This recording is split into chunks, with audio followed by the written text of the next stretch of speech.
Considérée comme l'un des sites les plus visités par des touristes en Guinée, l'île de Kassa affiche un visage de contrée pauvre. Enclavée à quelques kilomètres de Kaloum, cette localité manque de route. Le centre de santé est aussi confronté à un déficit de personnel. Une situation que déplore le premier responsable de cette structure sanitaire.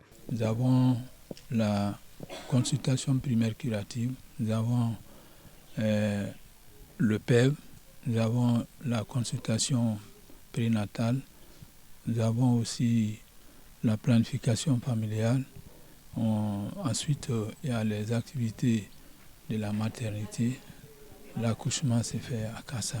Nous avons le volet nutritionnel qui, en dépit de manque de personnel, nous essayons de l'assumer à la satisfaction de la population. Les habitants de Kassa sont également obligés de traverser l'Atlantique pour s'acheter de quoi manger. Faute de marché, ils s'embarquent pour s'approvisionner au centre-ville de Kaloum. Le petit marché du coin ne répond pas aux besoins des 14 000 habitants.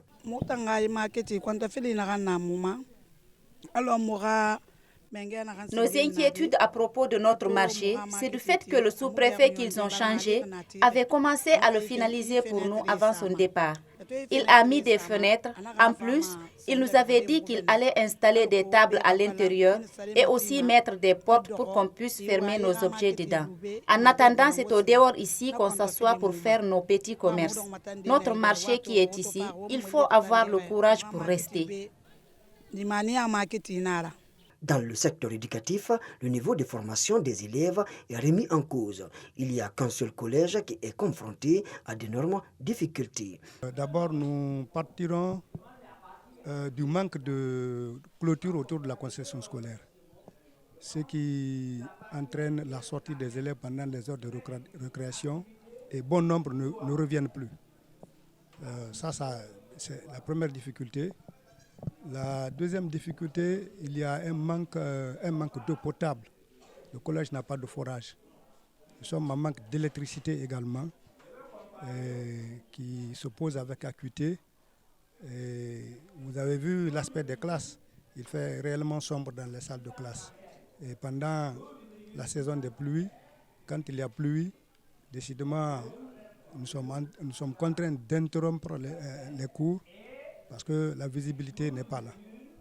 Conscient de la situation de cette île, le sous-préfet de Kassa revient sur le projet en cours pour booster le développement de la localité. Il faut reconnaître quand même que depuis l'érection des îles en sous-préfecture, il n'y a pas eu un outil de travail comme chez les autres.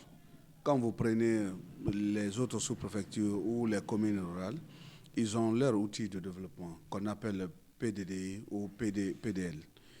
Et c'est la raison pour laquelle la semaine dernière, j'ai invité du moins tous les élus locaux, les cadres et autres autour de moi, pour qu'on puisse parler de cet élément. Kassa est l'une des principales agglomérations de l'archipel de Los, composée des îles Tamara et de Fotoba. L'activité phare des citoyens de Kassa, des formations de casa en espagnol, est la pêche et l'artisanat. Des Guinéens, Sénégalais, Léonais et Ghanéens y vivent paisiblement, loin des bruits de Kaloum.